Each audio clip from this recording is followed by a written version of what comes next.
Olá, tudo bem com vocês? Bom, nós estamos falando aqui, né, das mulheres da Bíblia. E hoje, no estudo que eu fiz, eu queria, eu queria dizer para você que o Senhor falou muito ao meu coração, né? Ele falou algumas coisas ao meu coração. Na primeira coisa que Deus falou no meu coração, a primeira ordem negativa, não temas. E numa ordem positiva, faça alguma coisa, né? Não temas porque Deus é nosso escudo, lá em Gênesis 15:1. Não temas porque Ele é conosco, lá em Gênesis 26:24.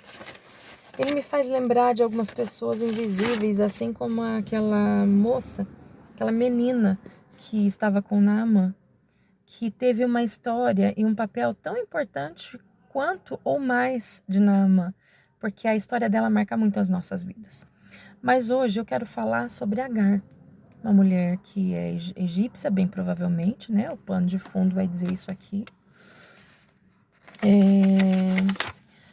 E ela, bem provável que tenha vindo morar para servir Sara quando eles foram para o Egito, né?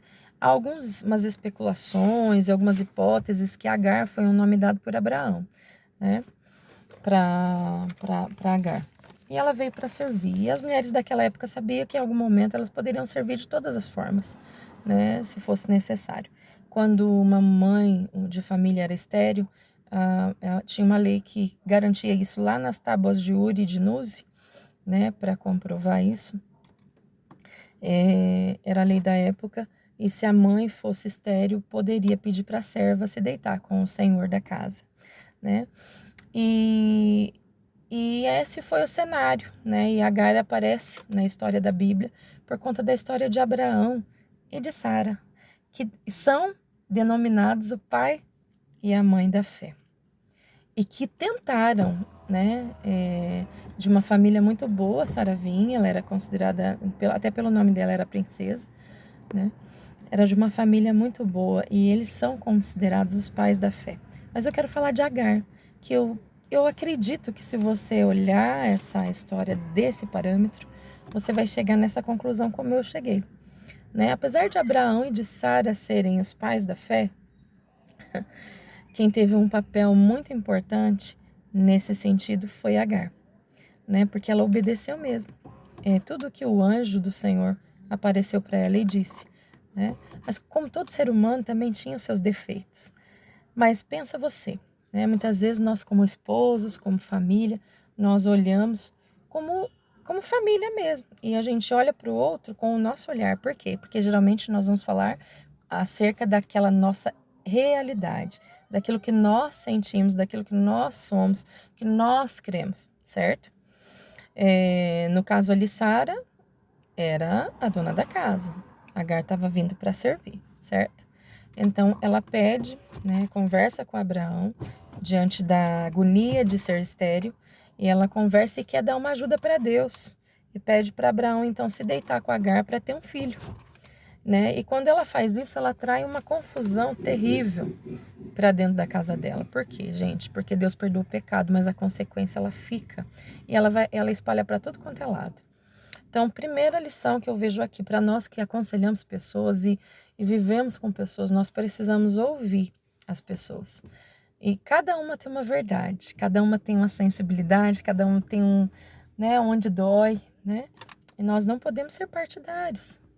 Nós temos que ver aonde está a verdade de cada pessoa, né?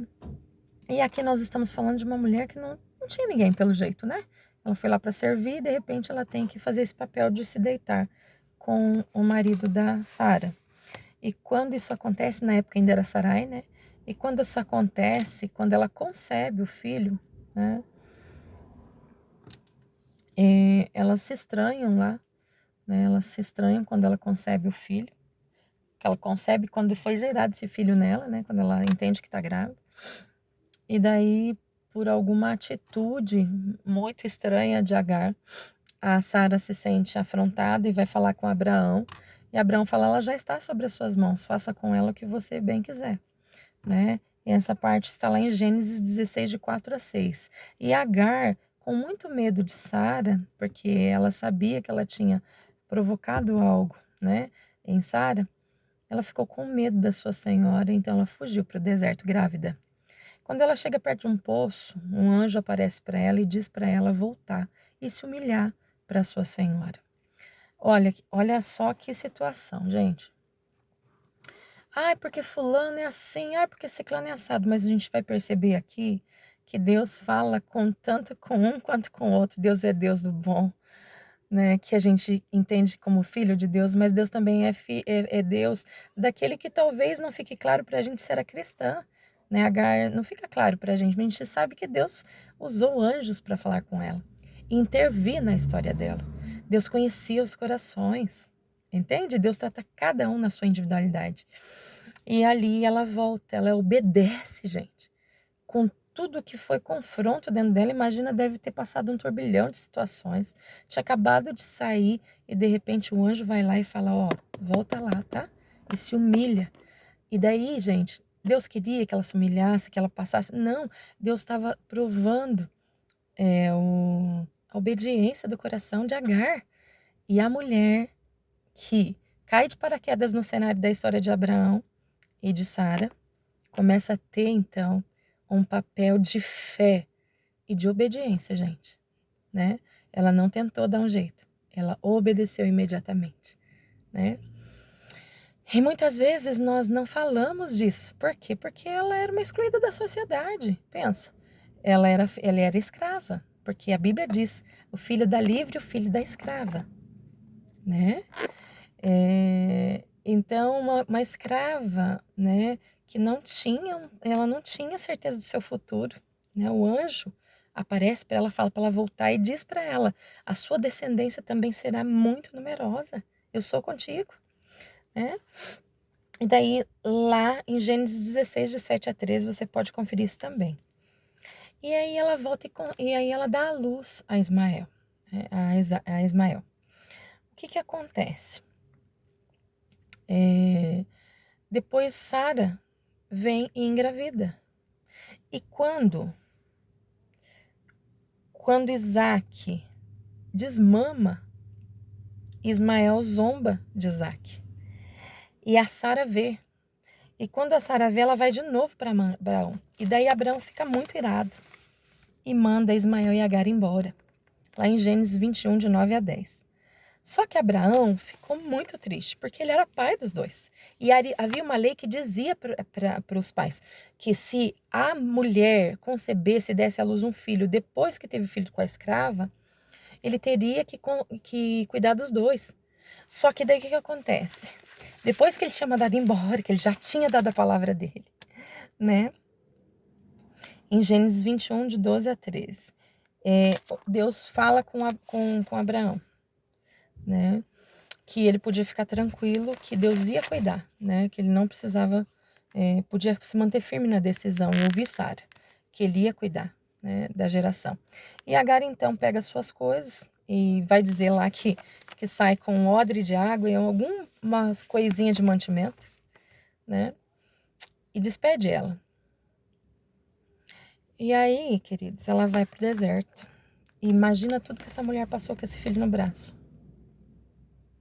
Sem família, escrava.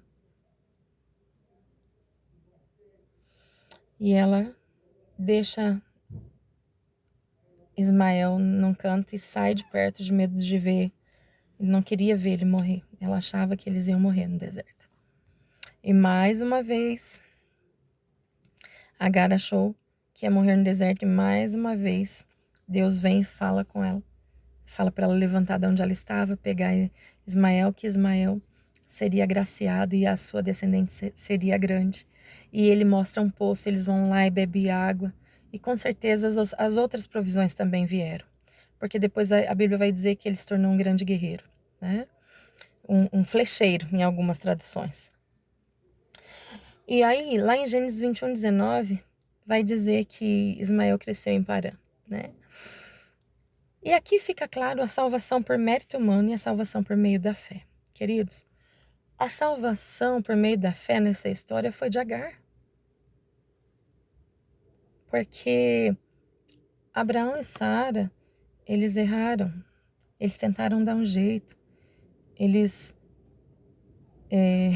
Abraão mentindo que Sara era irmã. Só porque era meia irmã, então ele já negociou totalmente para não, acho que com medo de morrer, não sei. E ele passa a esposa para frente só 2 vezes. Uma vez com o faraó, outra vez com Abimeleque. Mas Agar, a sem família, a escrava, a que concebeu o filho do marido de uma outra mulher, é essa que dá um exemplo de fé pra gente nesse momento. Deus faz tudo ao mesmo tempo. Talvez eu e você, nós tenhamos famílias aos nossos olhos tão perfeitas. Mas eu quero dizer para você, né? Eu ouvi uma pregação da minha pastora domingo. Tomara que nós como igreja realmente consigamos colocar isso que ela pregou em prática. Porque muitas vezes nós que somos cristãos, nós mesmos temos jogado as pessoas para fora da igreja por causa dos nossos julgamentos. E falar e pregar é muito fácil. Eu falar aqui para você é muito fácil. Mas na hora que a situação acontece, na hora que eu preciso, Deus está trazendo as pessoas e eu preciso abraçar essas pessoas, eu olho para a pessoa e falo, não, mas isso daí não tem testemunho nenhum de vida, e paro sim no meu julgamento humano. E muitas vezes eu vou trazer pessoas para perto de mim por afinidade e não porque Deus mandou.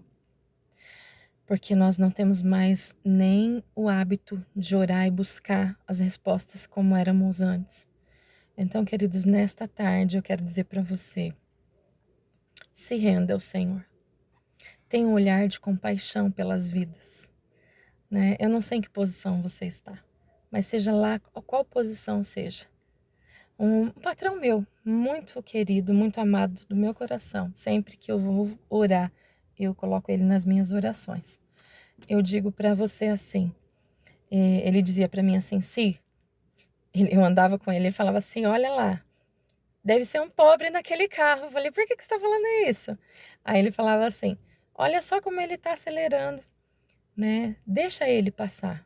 Eu falei, credo, eu também sou pobre. Ele falou assim, estou falando de pobreza, mas é uma pobreza que é além da riqueza humana, né, em espécie. Os menores, os maiores servem os menores. Deixa ele passar. Ele precisa se sentir melhor. Ele precisa se autoafirmar. Eu não preciso. E ele não falou isso com prepotência, gente, porque ele é uma pessoa bem humilde, muito rica, mas muito humilde. E eu fiquei com aquilo. Então, se você tem uma condição melhor e você pode proporcionar algo para que aquela pessoa não se sinta tão mal pela situação em que ela já está, faça isso. Não custa. Para você não custa nada. E para a pessoa talvez seja o que ela precisa naquele dia para sentir que ainda vale a pena acreditar no ser humano, né? Então, nesta tarde eu quero deixar essa reflexão para você, que você também possa de repente aí fazer suas considerações e seus comentários também. Mas eu acredito que a gente vai navegar muito forte dentro da palavra, nessas mulheres que trazem junto os homens, né? E a gente vai poder, sem parcialidade nenhuma, poder falar acerca do que está na Bíblia, né? De uma forma assim que a gente olha para todos os lados, em todas as esferas. Que Deus abençoe você, que você tenha uma excelente noite.